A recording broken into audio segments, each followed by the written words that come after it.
아멘.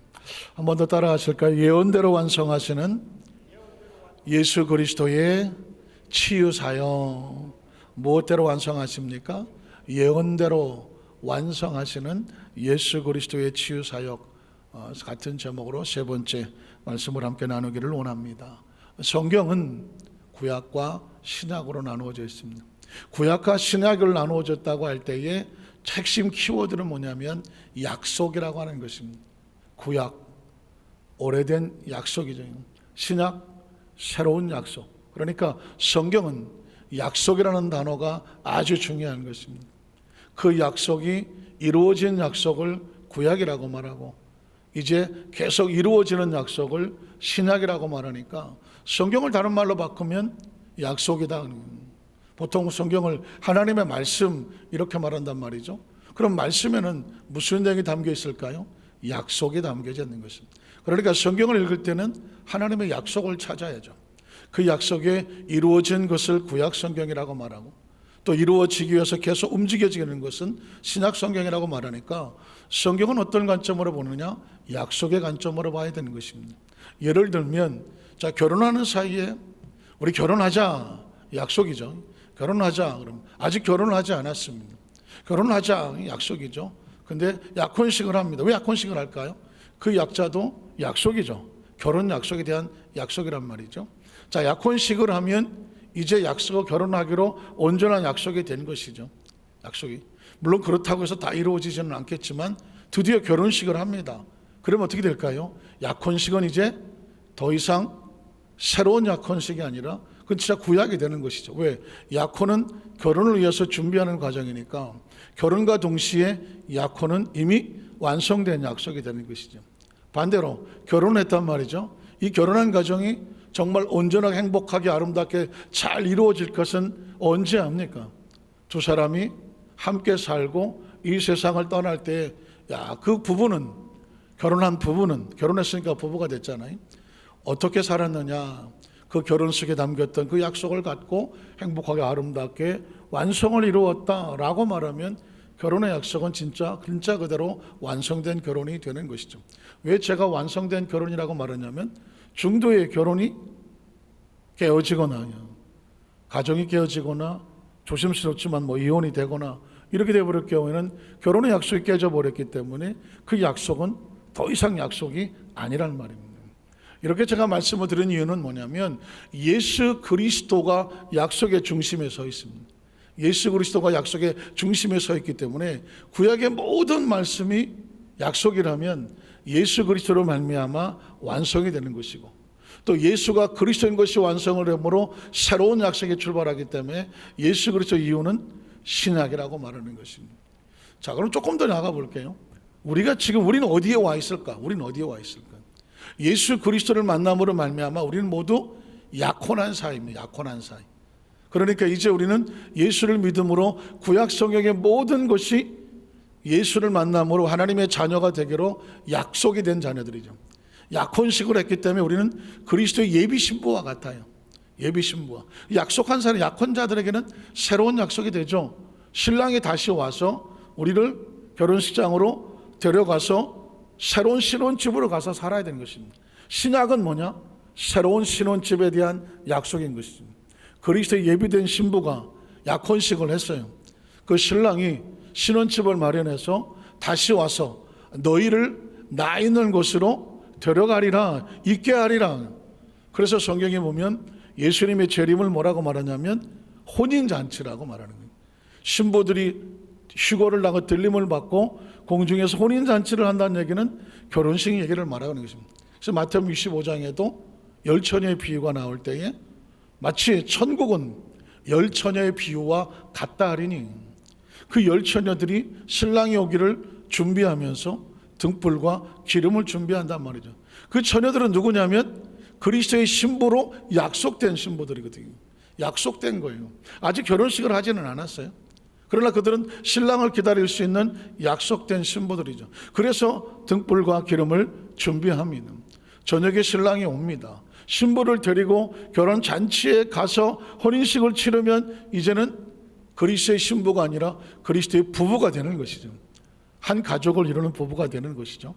그런 것처럼 이제 이 땅에서 우리는 천국을 준비하는 그리스도 예비된 신부와 같죠. 그래서 어디는 그런 표현을 쓰죠. 신부단장. 한번 따라 하실까요? 신부단장. 신부단장이란 뭐냐면 신랑 되신 예수님께서 오시기까지 이 땅의 삶을 사는 동안에 크리스찬들이 어떤 몸가짐으로 살아야 되느냐, 어떤 몸가짐으로 살아야 되느냐, 그것을 한 단어로 압축한다면 신부가 단장하는 것처럼.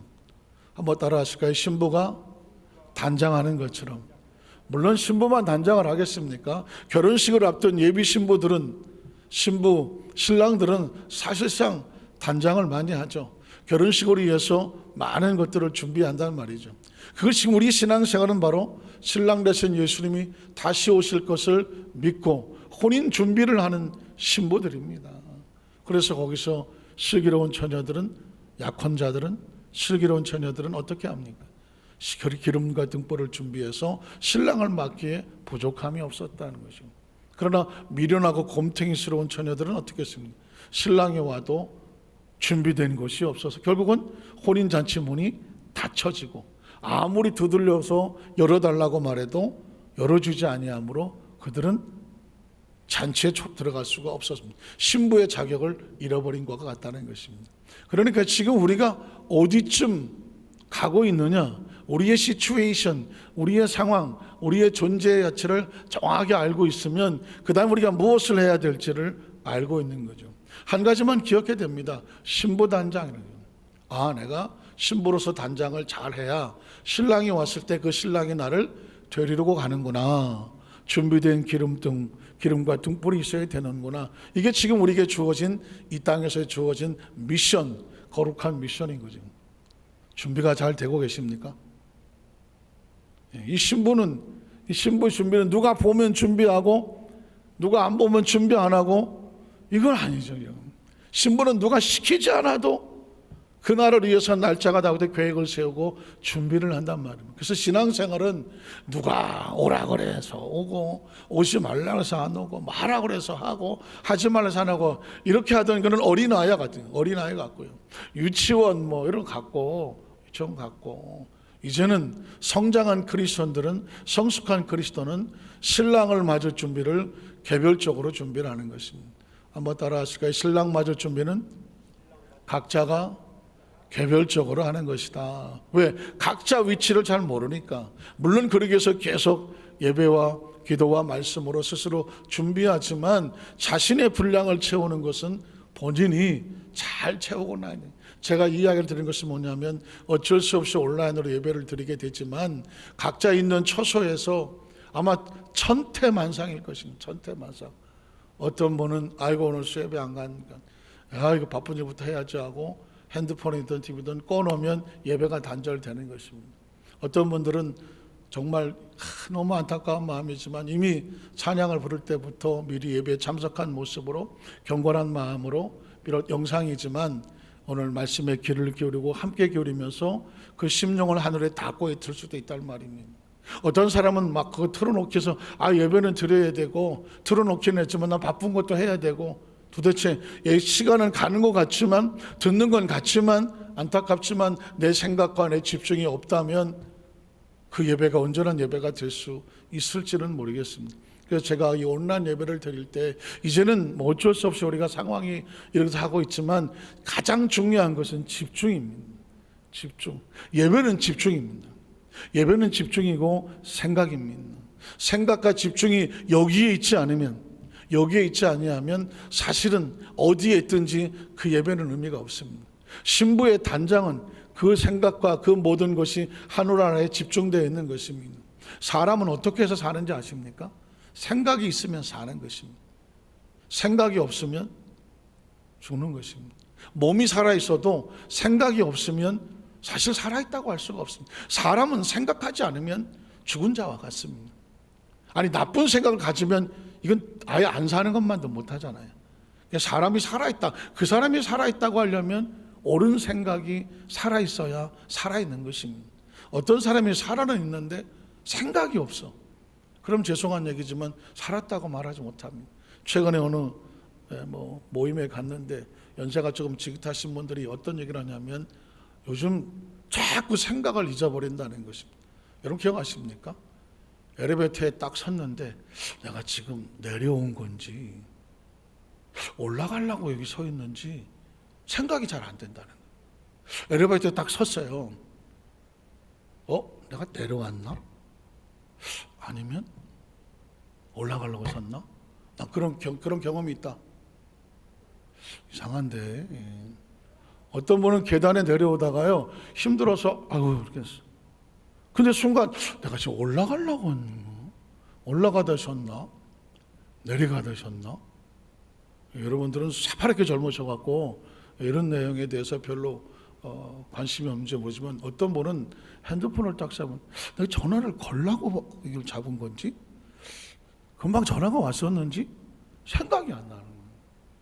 그래서 사람이란 뭐냐? 자신의 정확한 인식의 생각이 있을 때 살아있는 거예요. 어느 날 내가 눈을 떴는데 이게 잘라고 뜬 건지 자기 직전에 일어나서 눈을 뜬 건지 이렇게 돼버리면 생활이요 애매히 가다가 쓰고 할 수도 있어요. 밥상에 앉았는데 내가 밥을 먹으려고 지금 이 밥상에 앉은 건지 지금 밥 먹고 다 치운 건지 제가 이런 얘기를 자꾸 하면 뭐냐 이거 다 생각이거든요. 그래서 하나님 앞에 예배를 드릴 때 하나님은 우리의 뭘 보실까요? 생각을 보시는 거예요. 그 생각은 좀 더 구체적으로 말하면 하나님의 약속에 대한 기대감이 있는지를 보는 것이죠. 오늘은 예수님의 사역 가운데 특별히 치유 사역도 보면 예수님이 치유 사역을 할 때 병을 고치시는 예수님, 우리 여기에 관심이 있었지만 예수님은 병을 왜 고치실까? 왜 고치실까? 라고 한다면 예수님의 의도를 발견하려고 보면 그 예수님이 병을 고치실 때도 이유가 있는 것입니다.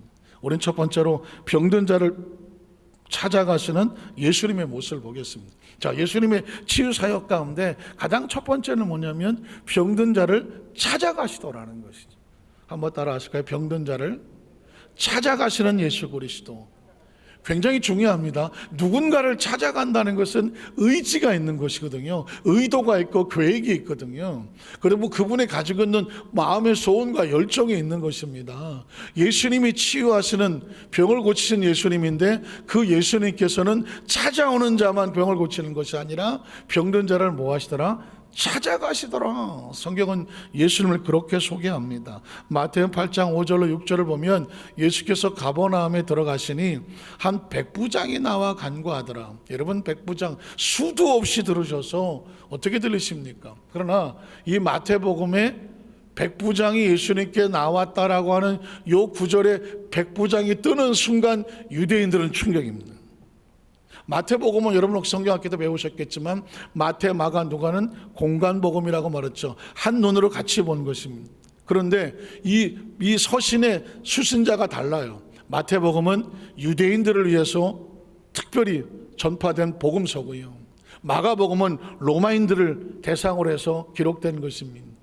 누가복음은 헬라인들을 대상으로 쓰여진 것입니다. 그래서 관점이 다르죠. 유태인들은 율법적인 데 관심이 두고 로마인들은 기적에 관심이 많기 때문에 마가복음에는 예수님의 기적의 내용이 많습니다. 누가복음은 헬라인들의 어떤 철학적이고 의학적이고 뭔가 논리적이고 그래서 이 누가는 의사이기 때문에 성경을 쓰더라도 그렇지 않아도 디테일하게 적어놓은 것이 있습니다. 똑같은 예수님의 사역이지만 수신자가 대상이 다르기 때문에 그들의 관점에서 쓰는 것이거든요. 여성을 대하는 것, 남성을 대하는 것, 또 노인을 대하는 것, 또 어린아이를 대하는 것, 수신자의 어떤 상황에 맞춰 써야 되지 않겠습니까? 마찬가지로 마태복음은 유대인들을 대상에 쓴 것입니다. 자, 유대인들은 율법을 중요시 여기지 않습니까?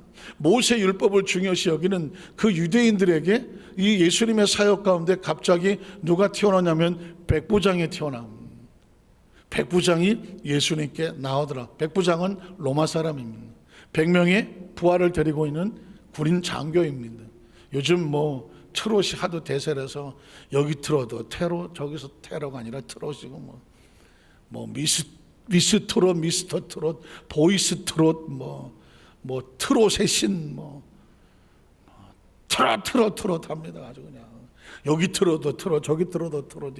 이제는 나왔거네 뭐 이러기도 하지만 또 가만히 보면 이 어지러운 난세에 왜 대한민국 사람들은 트롯에 지금 열광을 할까? 소위 말하는 뽕짝이요 뽕기가 흐르는 왜 트롯에 열광을 할까? 그것은 이런 난세에 사람들을 복잡한 게 싫어요. 복잡한 게 싫고 뭔가 좀 흥을 돋굴 수 있는 뭔가 거기서 어떤 한이 좀 풀어져 나가는 그런 데 관심이 있게 되기 때문에 예전에는 발라드고 뭐 요즘 젊은 친구들 여러 가지 이제는 뭐 애 어른할 것 없이 그냥 뽕짝 트롯으로 갑니다. 그 중에 하나가 뭐 노래 하나 중에 네가 왜 거기서 나와 뭐 내용은 나 가사는 잘 모르겠지만 어때 자기 여자친구가 전화를 했더니 피곤해서 나 잘게 뭐 그래서 그 강남 어디를 갔더니 나이트클럽에서 자기 여자친구가 나오더라는 거죠.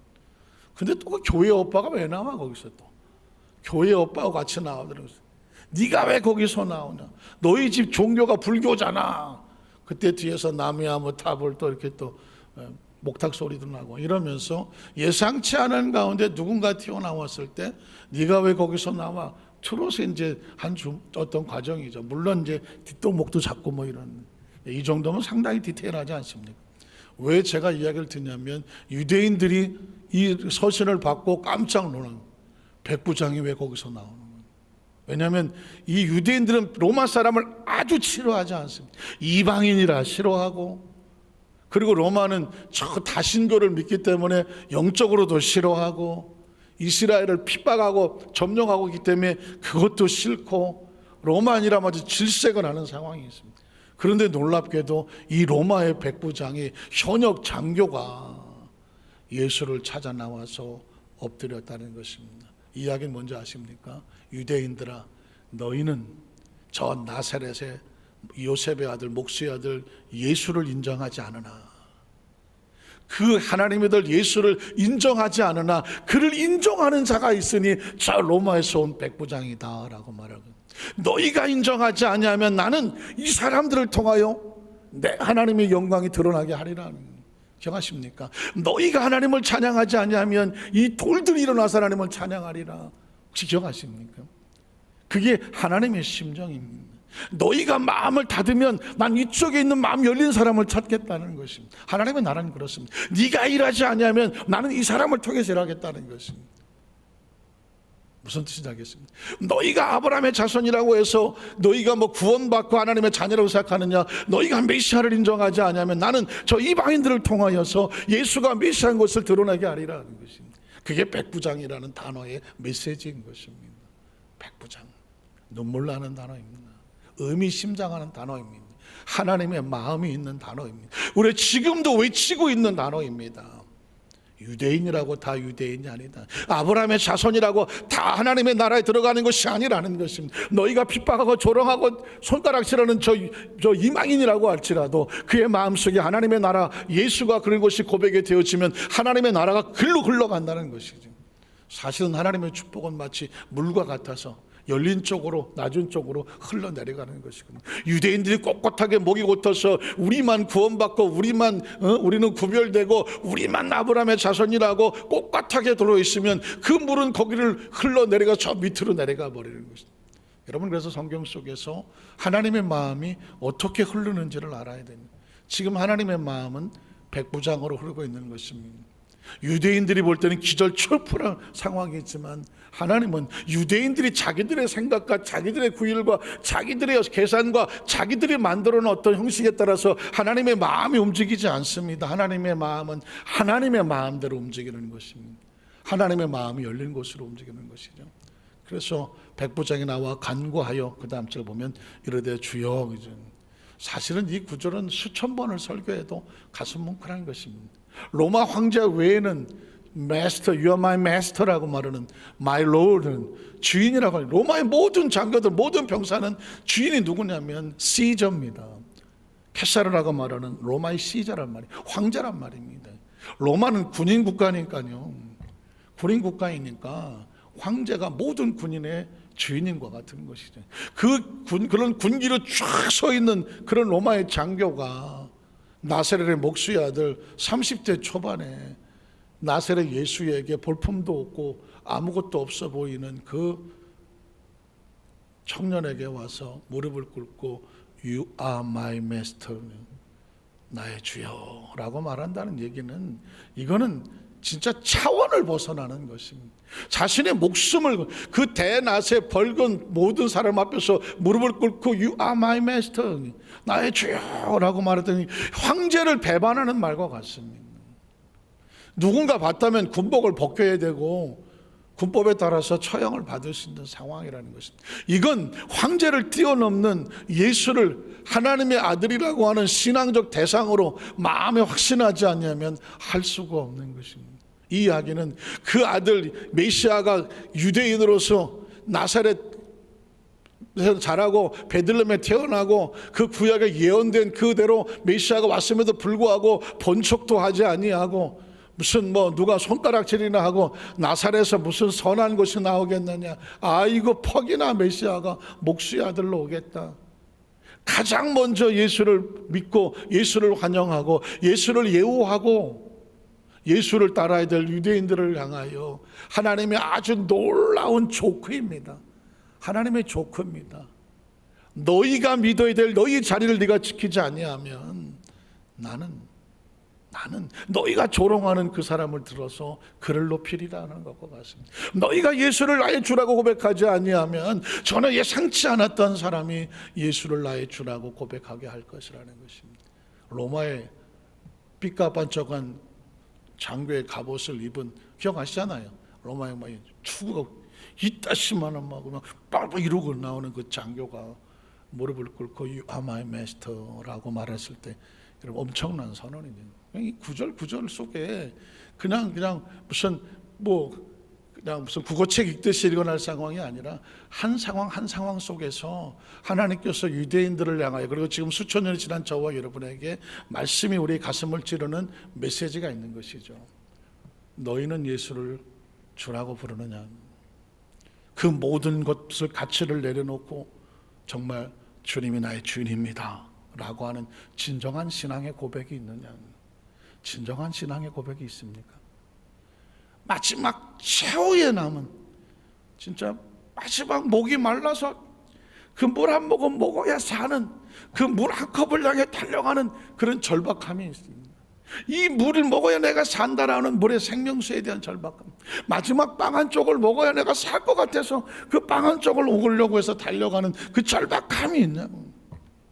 가스를 먹어서 그 숨을 쉬기 위해서 저 창문으로 달려가 갖고 숨을 틀려고 코를 쳐박는 그런 절박함이 있느냐는 것입니다.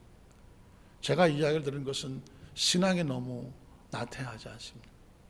신앙이 너무 형식적이지 않습니다. 신앙이 너무 느릿느릿하지 않습니다. 신앙이 너무 액세서리 아닙니까? 이것저것 다 하고 시간 남으면 혹시 그때 하나님을 한다고 하지 않겠습니까? 예전에 우리 안 그랬습니다. 안 그랬습니다. 그게 무섭고 두려운 것입니다. 그게 무섭고 두려운 것입니다. 어제 어느 세계 여행 프로그램 오늘 잠깐 보다가 마지막 뉴스 끝에 앵커가 하는 말이 가슴에 박혔는데, 제가 지금 찾아보지 못했지만 제가 찾으면 나중에 원문을 좀 하나 보여드릴 건데요. 어느 시인이 제목을 병이라고 썼어. 제목이 병이야, 병. 왜 제목이 병이냐면은 고산지대의 야크, 짐을 나르는 야크는 고산지대에서는 펄펄 날아낀다는 것입니다. 그런데 얘네들이 3,000, 4,000m 날아다니는 것들이 2,000, 1,000m 이 평지로 내려오면은 애들이 막 지쳐 쓰러진다는 것입니다. 그러니까 인간은 고산병이 있는데 얘네들은 저산병이 있어. 워낙 고지대에서만 살던 애들이라서 밑에다 갖다 놓으니까 저산병이야. 내려오니까 힘들어. 사람들은, 우리는 평지에 살다가 2,000, 3,000 올라가면요 고산병 때문에 막 숨도 못 쉬고 가슴 답답하고 쓰러지고 하거든요. 환경이 다르면 변화가 오는 것이죠. 그런데 그 시인은 그 이야기를 하면서 나는 이 세상이 지금 엉망진창이 되어가는데도 불구하고 내 몸이 아무런 걸 못 느낀다는 것이. 쉽게 얘기해서 내가 저 고산에 살던 그런 존재였는데 이 밑으로 내려왔으면 몸이 아프고 힘들어야 되는데 아무렇지도 않다는 거죠. 예전에 순수하고 어린아이 같고 정말 열정적이고 신앙생활 열심히 잘하고 정말 이거 아니면 죽는 것 같고 그랬었는데 지금은 그냥 늘어지고 그냥 내 마음대로 그냥 편안하고 이러고 살았으면 내가 이거 아니구나, 내가 큰일 났구나라고 몸을 느껴야 되는데 안 느낍니다. 별일이 없다는 것입니다. 그걸 뭐라고 말하냐면 병이라고 말하는, 내가 병들었구나, 내가 병들었구나. 이게 무서운 거예요. 이게 무서운 거예요. 신앙은요, 가난하고 배고프고 못 살고 힘들었을 때 전혀 문제 없습니다. 왜? 그땐 하나님밖에 없으니까. 그게 문제가 아닙니다. 내가 모든 면에 문제가 없을 때 그게 문제는 거예요. 먹고 살만하고 등 따시고 배부르고요, 편안하고요, 어디 좀 재밌는 거 없나? 좀 맛있는 거 없나? 더 좋은 거 없나? 이게 문제라는 것입니다. 왜냐하면 그럴수록 세상적으로 흘러내려가기 때문이거든요. 하나님에 대한 절박함이 없지 않습니다. 제가 이야기를 드리는 이유는 뭐냐면 어려서부터 하도 신앙생활을 하면서 조금만 하면 그냥 매너리즘에 빠지기 때문에 그렇습니다. 아주 익숙하고 편안하니까. 그런데 그 절박하고 절실한 하나님의 몸부림이 치는 이거 아니야, 이거 힘든데 내가 고산했다 저 산에 내려오니까 이거 아닌데 내가 다시 올라가야 되겠는데 라고 하는 몸부림, 이게 없으면 병들었다고 하는 것입니다. 우리의 신앙은 건강한가? 아주 따뜻한 미지간 물에 불기가 올라오는데 불구하고 깨구라가 야, 몸 풀어지고 좋다, 야. 이 깨구리는 얼마 안 있다 깨구리탕 됩니다. 자기가 점점 뜨거운 물에 익혀져 가는지도 모르면서 가는 것은 아닌가. 왜냐하면 성경은 우리에게 그런 도전을 주거든요. 너희가 예수를 향하여 어떤 목숨을 걸더라도 주여라고 한 놈도 안 나오니까, 유대인 중에서 한 놈도 안 나오니까 백부장이 나와, 목숨을 걸고 나와, 군복 벗을 걸 각오하고 나와. 그렇다고 해서 자기 무슨 부인이 자식이 아픈 게 아니에요. 여러분 아시겠지만 하인이야, 하인. 어쩌면 이 하인은 그 백부장이 예수님께 나오기 위한 하나의 빌미였을지도 몰라요. 중요한 문제가 아니야. 백부장은 자기가 예수를 어떻게 말씀을 드렸는지, 어디서 어떻게 듣고 믿었는지 모르겠지만 이 상황 속에서 자신이 로마의 황제가 아닌 예수가 나의 황제임을 고백하고 싶어서 따라다녔을지도 몰라. 마침 하인이 아팠을 뿐이에요. 그 하인의 문제를 가지고 나와서 주여, 무릎을 꿇고 주여 했습니다. 이건 하인의 문제가 아닙니다. 자신과 예수 그리스도와의 문제거든요. 예수 그리스도의 문제입니다. 주여, 내가 예수를 나의 주인으로 믿습니다 라는 고백이거든요. 그런데 그 주인에게 나의 이 집안에 벌어진 일이 문제가 하나 있어 가져왔는데 내 하인이 집에 누워 중풍병으로 몹시 괴로워합니다 라는 이야기거든요. 사실은 질병치료 문제는 차후의 문제입니다. 이 사람은, 백부장은 예수를 메시아로 고백하고 있잖아요. 나의 주여. 그랬기 때문에 그 메시아로부터 치료의 생명이 나올 것을 믿기 때문에 나와서 이 일을 하는 것입니다. 세상에 어떻게 해서 로마의 백부장 대위가 됐겠습니까? 100명을 군사를 이끌 수 있는 그 자리에 올라가기까지 얼마나 노력을 했고 힘을 쏟았겠습니까? 앞으로도 대위, 소령, 그 계급적으로 천부장, 무슨 만부장까지 올라갈 수 있는 것을 꿈꾸지 않겠습니까? 그런데 여기서 백부장이 왜 이런 위험한 짓을 합니까? 그건 예수에 대한 정확한 가치를 확신하지 않고는 안 하는 것입니다. 여러분의 가치는 어디 있습니까? 여러분의 가치는 어디 있습니까? 코로나19로 인해서 온 세상이 이런 어려움을 지날 때 진짜 중요한 것은 나의 가치는 어디에 있는가 하는 것입니다. 나의 가치. 집에서 드리느냐, 가정에서 드리느냐, 교회에서 드리느냐, 온라인으로 드리느냐, 실시간이냐, 이젠 이 차원을 넘어섰습니다. 이 차원을 넘어섰습니다. 중요한 것은 지금 나의 최상의 가치가 하나님 앞에 어떻게 드려지고 있느냐라고 하는 것입니다. 이것을 점검할 때입니다. 어떤 분들은 왜 교회에서 모여서 예배를 드려야지, 정부에서 그렇게 하면 싸워서라도 데모를 해서라도 우리가 모여서 예배를 드려야지, 이것을 포기하면 안 되지 않느냐. 물론 의도는 알겠어요. 의도는 알겠어. 그러나 그렇게 모여서 앉아서 있다고 할지라도 그의 마음과 생각이 만에 하나 다른 곳에 가 있다고 하면 모임은 무슨 의미가 있느냐. 이제는 우리의 신앙의 차원이 어디로 가야 되느냐. 우리의 중심이 하나님과 함께 있어야 되는 훈련을 받고 있는 것입니다. 가나안 땅에 들어가기 전에 광야를 지나야 되는 이유는 뭐냐면, 광야를 거쳐야 내가 하나님밖에 없구나, 하나님밖에 없구나. 여기 훈련된 사람이라 가나안에 가장 좋은 환경에 갖다 놓아도 흔들리지가 않는 거죠. 흔들리지를 않아야 돼. 광야가 힘들다고 난리를 쳤던 그 사람들은 훈련받을 생각이 없는 것이죠. 여기서 눈을 떠도 구름기둥, 눈을 감아도 불기둥, 내가 그래야 사는 거구나. 이게 무정된 사람은 가나안에 갔다는 어디 로마의 황국에 갖다 놓아도 요동하지 않습니다. 교만하지 않고 교만하지 않고요, 게으르지 않고 나태하지 않습니다. 왜? 내 생명줄이 하나님인 걸 알기 때문에 그렇습니다. 이건 훈련으로 되는 거예요. 이건 머릿속에, 의식 속에, 가슴에 새겨 놓아야 되는 거예요. 조금만 편안해지면 늘어져 버리는 사람에게 가나안을 주면 안 되는 거죠. 돼지를 씻어다가 안방에 들어놓으면 안방을 돼지우리로 만들어 놓는다. 왜 그럴까요? 깨끗이 씻겨놨는데 이 돼지가 왜 지 안방을 돼지우리를 만들까요? 의식이 돼지의식이기 때문에 그렇습니다. 돼지는 지저분한 게 좋단 말이죠. 중요한 건 의식입니다.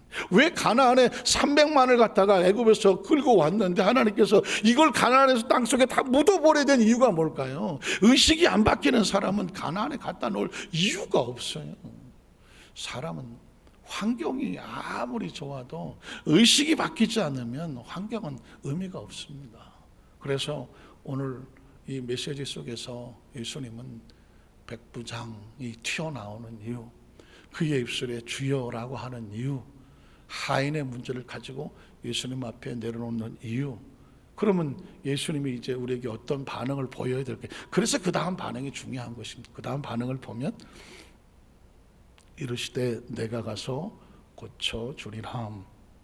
한번 따라 하실까요? 내가 가서 고쳐주리라. 이 센텐스에, 이 문장에도 어마어마한 의미가 있는 것입니다. 질문이 있나요? 없나요? 질문이 없습니다. 질문이 있어야 될까요? 없어야 될까요? 질문이 있어야죠. 예수님도 눈이 있는데 진짜 야, 네가 왜 거기서 나와 해야 되잖아요. 백부장이 왜 거기서 나와? 나는 지금 잃어버린 양들 외에 내가 다른 곳에 보내심을 받지 않았다라고 저 스로보니게 여인한테 예수님 말씀하셨잖아요. 주여, 지금 내 딸이 귀신이 들려서 죽어갑니다. 그 여자는 스로보니게 페니키아 여인자고, 페니키아는 이방인이거든요. 저 두로시돈에 예수님께서 조금 쉬러 갔는데 그 지역에 예수님 오셨다는 소리를 듣고 어떻게 들었는지, 저 페니키아, 이스라엘 여자가 아니라니까요. 스로보니게 가나안 여인은 가나안 이방 여인이거든요.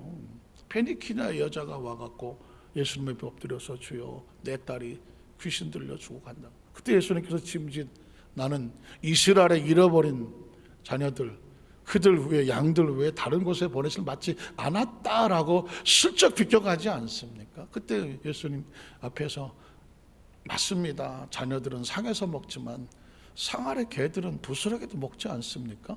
우리는 초대된 자녀들은 아니지만 그 옆에 주변에 있는 강아지 개들은 되지 않습니까? 부스러기라도 주십시오라고 했던 이야기가 그래서 나오는 거거든요. 오늘 백부장이 튀어나왔을 때 예수님께서 네가 왜 거기서 나오냐? 나는 이스라엘에 잃어버린 양들 외에 보내심을 받지 않았다라고 똑같이 얘기했다면 이 백부장은 개망신을 당하는 상황입니다. 그런데 예수님께서 신분을 묻지를 않습니다. 너 로마인이지? 묻지를 않습니다. 너 지금 이스라엘 식민지 다스리려고 있는 지배자지? 라고 묻지를 않습니다.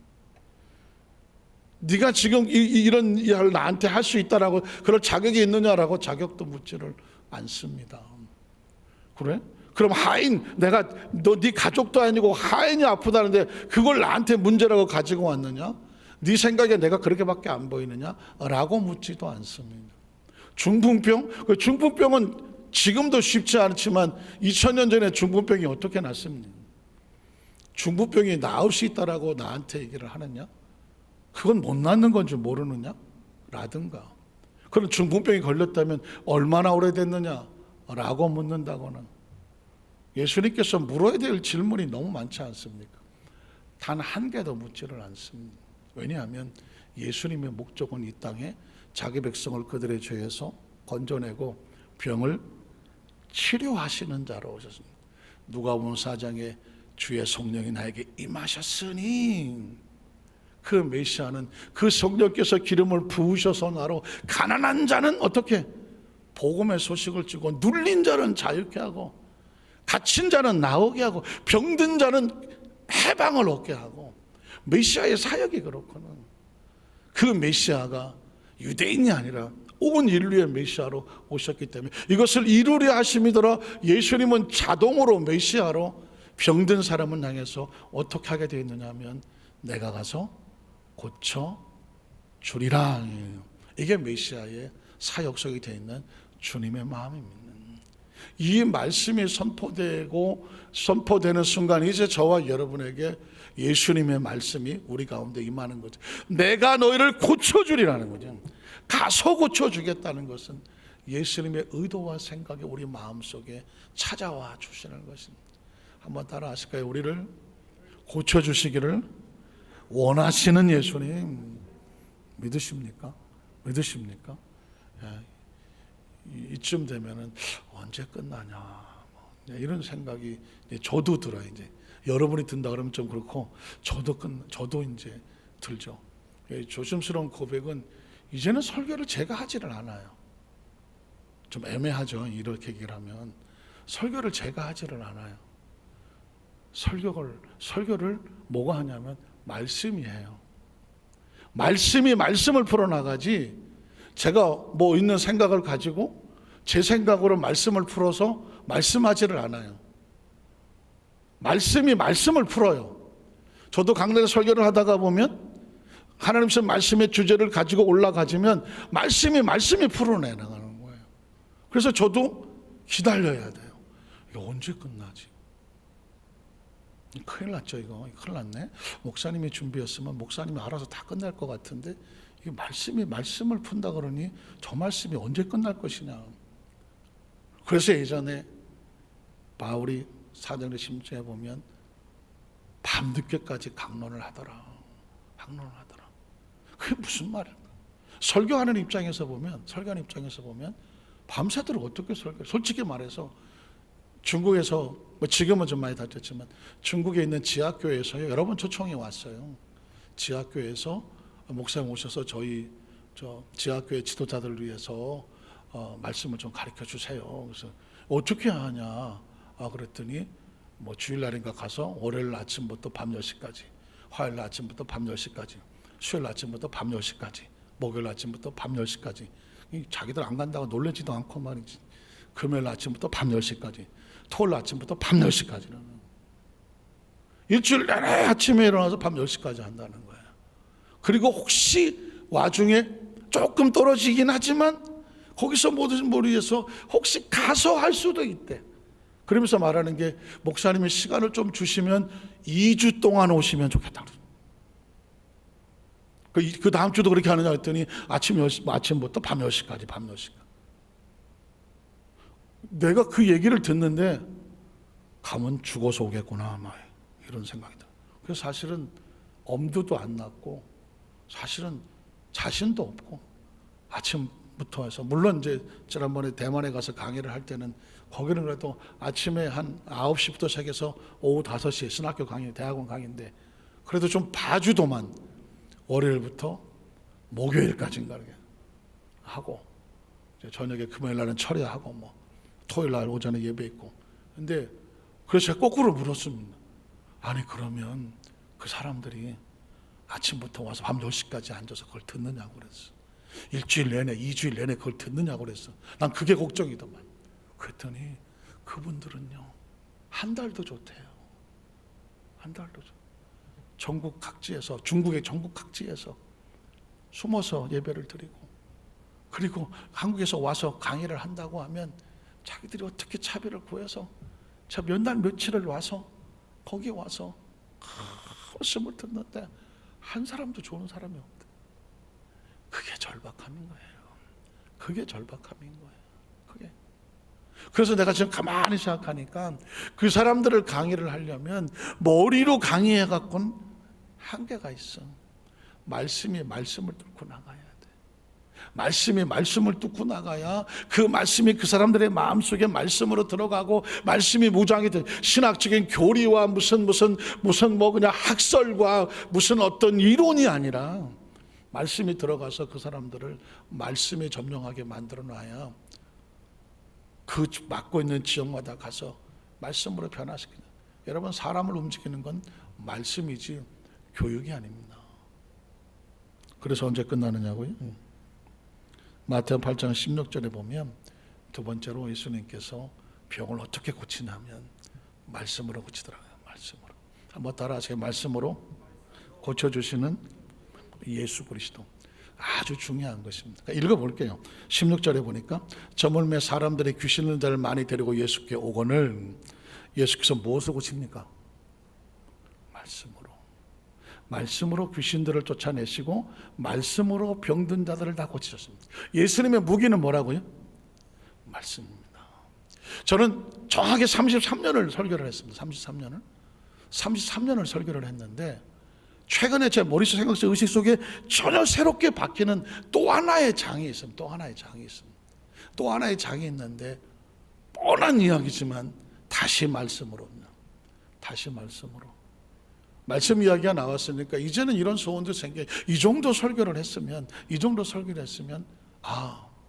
신학생들이나 아니면 말씀의 어떤 정말 특히 말씀에 대해서 뭔가 새로운 어떤 뭔가 갈급함이 있는 사람이 있으면 아예 그냥 강단이 아니라 교실에도 좋고 말씀을 그동안 제가 하나님 어떤 경험했던 어떤 것들을 그 말씀으로 양육한 어떤 프로그램이 있다면 할 수 있겠다, 이런 생각이 들기도 합니다. 왜냐하면 이제서 깨달아지는 말씀의 세계가 너무 진짜 오묘하고 변화무쌍하고 이제 한꺼풀 한꺼풀 곱혀가면서 말씀의 진수 속으로 들어가는 것을 다시 느끼고 있기 때문에 그렇습니다. 그래서 예수님의 사역은 잘 보십시오. 말씀이 육신이 되었습니다. 그 예수의 말씀이 아니고서는 창조되지 아니한 것이 없으며 그 말씀 안에는 생명이 있었고 그 말씀 안에 그 말씀만 빛으로 이 땅에 오셨으며 그 말씀을 믿는 자마다 하나님의 자녀되는 권세를 주었고 말씀이 육신이 되어 우리 가운데 거하시니. 그러니까 이미 성경은 이미 말씀으로 창조된, 말씀이신 하나님, 말씀이신 예수 그리스도가 말씀으로 창조하고 말씀 안에 생명이 있고 말씀 안에 빛이 있어서 말씀이 이 땅에 오셨고 말씀이 육신이 됐고 그 말씀이 어떻게 됩니까? 말씀이 선포가 되고 있고 예수는 그 말씀으로 귀신들을 쫓아내셨고 말씀으로 병든 자를 고치셨다는 것입니다.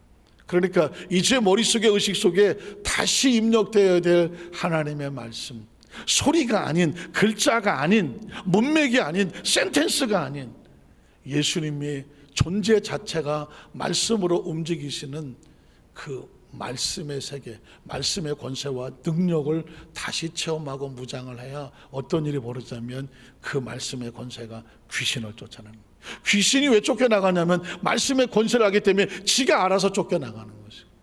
병이 어떻게 낫느냐면 말씀은 권세이기 때문에. 병도 권세거든요. 지금 코로나 이것도 권세잖아요.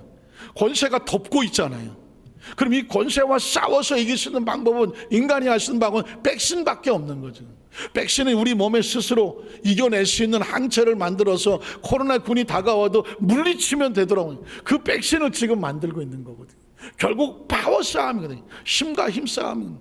왜 코로나19에 인간이 이렇게 비틀거리고 있느냐면 싸워서 이길 힘이 없는 거예요. 이 지구에 70억이 넘고 이런 첨단을 얻은데도 불구하고 이 코로나19의 변화가 무쌍을 해서 이게 막 수시로 변화를 하니까 얘네들을 잡아 따라갈 수 있는 힘이 없어서 지금 인류가 지금 70억이 휘청거리고 있지 않습니까? 그런 방법은 딴 거 없습니다.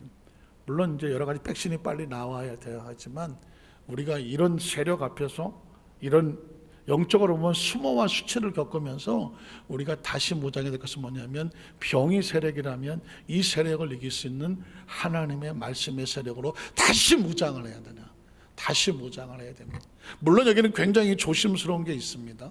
지금 8.15 집회에 우리 사랑제일교회 전모 목사님 때문에 참 여러 가지 많은 어려움을 당하는데, 저는 개인적으로 정강원 목사님이 돼서 이렇다 저렇다고 얘기하고 싶은 것은 노코먼트고요. 왜냐하면 나라를 위해서 정말 저렇게까지 나설 수 있는 거, 행동하는 양심, 이 부분에 대해서는 아마 모든 무슨 크리스찬이든 대한민국 국민이든 나라를 위해서 애쓴다는 마음에 대해서 누구도 거기에 대해서 뭐라 그러진 않을 거예요. 현장의 소리는 들어야 된다라는 것은 물론 이해 갑니다. 그러나 이제 예를 들어서 그 예배 거기에 집회에 참석해서 말씀을 드리면 코로나에 안 걸린다, 이 얘기는 조금 문제가 있는 거예요. 그것 때문에 사실상 본인 자신도 사모님도 그 옆에 있는 사람들도 지금 다 확진자가 되어지고 여기저기 퍼지고, 지금 한국에 이런 어려움이 나는 것도 그 교회 그 집회에 참석을 했던 사람이 전국에 흩어져 있고 그 사람들이 움직이는 바람에 여기저기서 지금 확진자가 나오고, 여의도 순복음께서 지금 한 3명 3명 4명 얘기하고 있는데 그 중에 한 사람도 결국은 남편인가가 가족이 사랑해줄게 거기 또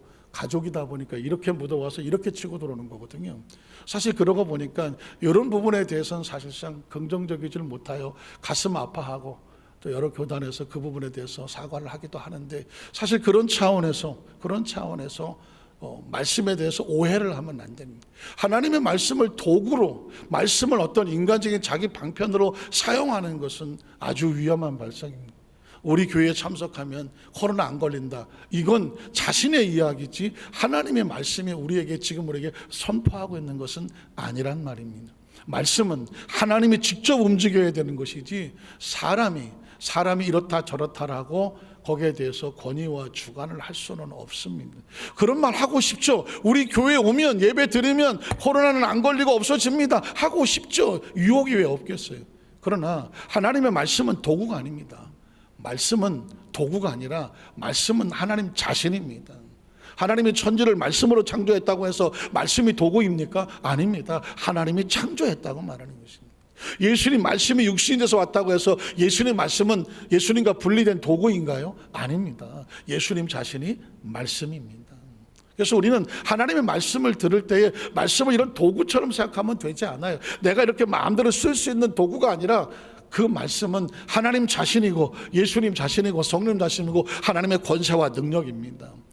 우리가 무장을 하고 어떤 상황이 됐을 때에 하나님의 마음에 그것 세력과 싸워 이길 수 있는 무장의 힘을 갖추게 하면, 우리가 함께 모여서 영적으로 퇴치할 수 있는 그런 기도회라든가 어떤 집회, 영적 집회를 통해서 세상적 어떤 것을 잘 갖춰가면서 할 수는 있겠으나, 무조건적인 어떤 모여서 하면 무슨 안 걸린다라고 말하는 것은 진짜 말씀의 정체를 몰라서 할 수도 있는 얘기다. 그래서 지금은 아주 조심스럽게 지혜와 명철과 분별력과 판단력이 필요한 세대. 아주 예민한 문제지만 크리스찬의 입장에서 볼 때는 오로지 제가 드리시는 말씀이라는 관점에서 말씀을 드렸고요. 앞으로 아마 향후 이런 부분에 대해서 하나님께서 주시는 인사이트가, 어떤 영적인 인스피레이션 같은 영감이 있어서 말씀을 좀 이렇게 조금 무장을 하고 말씀을 좀 정리를 해서 성도들에게 이제 드러낼 수 있기도 하겠지만, 중요한 것은 지금 이 시점에서 우리에게 성도의 가장 강력한 영적인 무장은 성경 속에 숨겨놓으시고 선포하고 있는 말씀의 무장이다.